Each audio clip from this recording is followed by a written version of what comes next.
First of all, let me start thanking Mahmoud for taking us through this journey. We could have never got a better teacher than Mahmoud. And I would like to also thank Ali for bringing this HR, culture, the learning culture, trying to embed this into universal, which we have been trying for a long time, but I think only now the reality is coming to play. And also today I'm very humbled actually to get graduated with some of my batchmates who are also recruits by me when I was the head of HR. So it's really humbling for me to see that. Today I'm going to talk about situational leadership and also take you through a little bit about what is feedback to showcase what we learned in this program. You might have come across some bosses or some leaders, who always give orders, my way or the highway kind of leaders, right? Who is always talking to the top of their voice, shouting at people. And there are the other kind of leaders who are very mild. You will barely hear them, even in a meeting. And you will sometimes feel sleepy at meetings also. And they have that monotone of speaking, calmness with themselves. You might think she is a very good person, right? But not necessarily. Let me take you through this. Leadership in general has two kinds of styles. You might have come across many styles of leadership in textbooks or in courses, but generally it is two, as per Mahmoud. It is either directive or supportive. So, what is directive leadership? In a directive leadership, the leader is setting clear goals, objectives, and encouraging employees to follow through continuously the specific guidelines, SOPs, strictly. And these are the kinds of leaders we see normally in finance, not because Karina is here.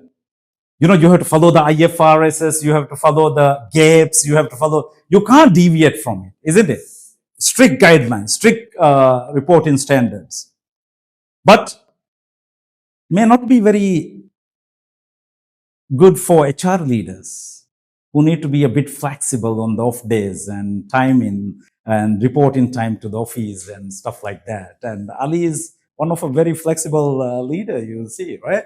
And who are supportive leaders? Supportive leaders, they support, they encourage the team members. They delegate, they encourage them to learn and be more creative. And they create an environment of nurturing and encouragement. This is what you practice as a parent when you go back home. You want to nurture your children. You don't want to direct them. At least the parents of today, not our time, right? They will come with a broomstick. All right. So one of the things we learn in this course is how you can adapt your leadership style by using this matrix called will and skills matrix. So basically this matrix has two dimensions. One is will, or the motivation of an employee, and how much skill that employee has. So you'll see when a employee joins an organization, when you join the organization for the first time, you are very excited. You have high will to learn and to do whatever it takes for you to keep your job. You are so excited that you have been hired, but you don't know anything. So when you get this employee, what you need to do? You need to guide them. You need to encourage them. You need to offer guidance and give positive feedback to them. You need to know that they don't know anything yet. And you also have this employee. So if you don't manage at this stage very well, you don't guide them, you just let them, he has the computer, you learn it yourself. He has the software, you learn it yourself. What will happen to their motivation? Their motivation might drop, and their willingness to stay with the organization and to learn and to grow might reduce. What will happen? At that point, they have less will and they have low skills as well. They don't have enough skills. If you find an employee at this stage, what you need to do? Now you need to direct them. You need to provide direction. You need to identify reasons for low motivation or demotivators. You need to supervise them closely, hold hands, guide them, and try to improve their motivation and encourage them to learn. So, if you fail at that stage as well, what will happen?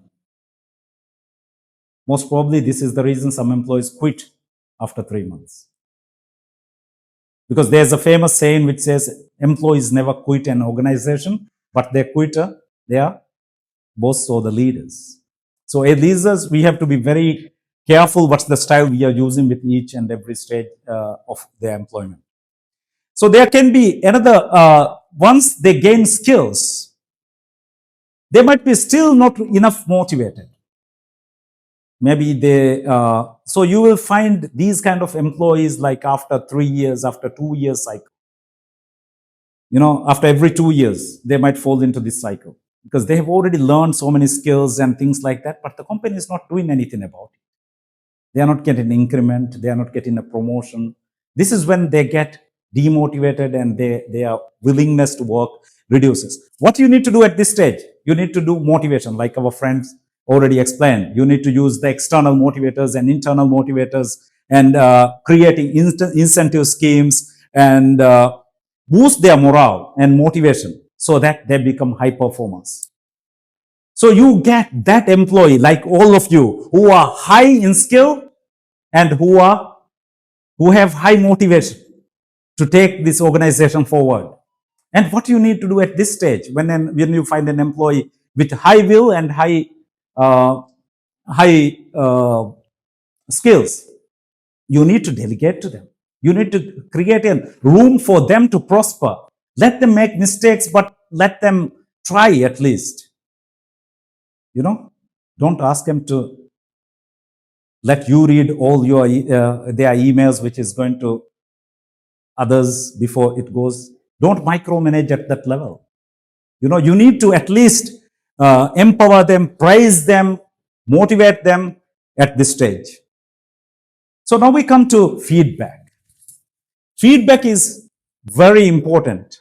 A guy in 2004, you can guess who is, said this is growth. There's growth in feedback. Okay? And feedback is a crucial leadership skill. If you are not effective in giving feedback, you are not an effective leader. Simple as that. Because you are not creating the actual growth of an employee happens during feedback. So it is important to give critical feedback. Sometimes we hear so many kinds of feedback. People come and say, he's not a good guy. He's useless. I can't work with him. Or you might say positively also, he's an excellent guy. He's so good. She is wonderful. She is so pretty. She is so nice. I like her. Is this effective feedback? Not at all, right? So you need to give critical feedback. Critical feedback is response to a person's activity, something they are doing. This is why it is important to observe a situation. A feedback cannot be given. You should not give a feedback if there's no situation to observe. Don't give feedback on hearsay. Hey, come, I want to give you some feedback on what they say. There's no feedback in leadership in hearsay, they say, I say, I heard, they heard. Hey, I saw from the news that you are getting divorced. No. You should hear from the wife or the husband to give the feedback, right? Or at least from them. So there has to be a situation to observe. You, like, for example, in this picture, she is observing, the leader is observing the situation while others are working, and then observe and come and give the feedback. And feedback has to be given one on one, especially if it is a feedback for improvement. Feedback for some people might say negative feedback, but I don't say negative. It is for improvement feedback. Or if it is a good feedback, general appreciation you can do in a team. If it is a team feedback, you can give to the entire team. But it is important individual feedbacks you give one on one in a closed environment, otherwise what you speak might leak. So before giving this feedback, when after observing this and before you take that person aside and give this feedback, there are two things you should think about. One is, what will you say? Don't just say whatever comes to your mind when it comes. Be very methodical, think about it before, and how, where, and when you will say it. It is very important. This is why Maya Angelou said, people will forget what you said, people will forget what you did, but people will never forget how you made them feel. So this is very important. So one of the models we studied for feedback is called SBI. Finance guy might immediately say State Bank of India. But no, this is about situation, behavior, and impact. So analyzing situation, what behavior did you observe? For example, somebody is attending a customer, you are passing by, you observe that they are raising voice to the customer and shouting at them, right? That is the behavior. Because in the feedback, you cannot generally say that.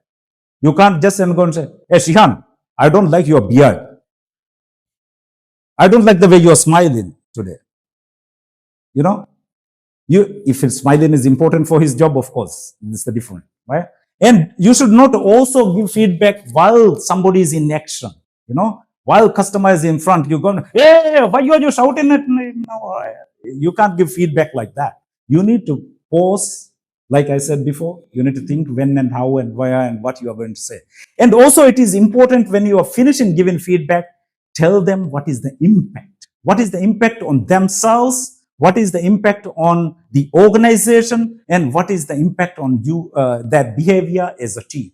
Because when human beings are told the impact of their behaviors, that is when they learn their mistake and they will think about it over time.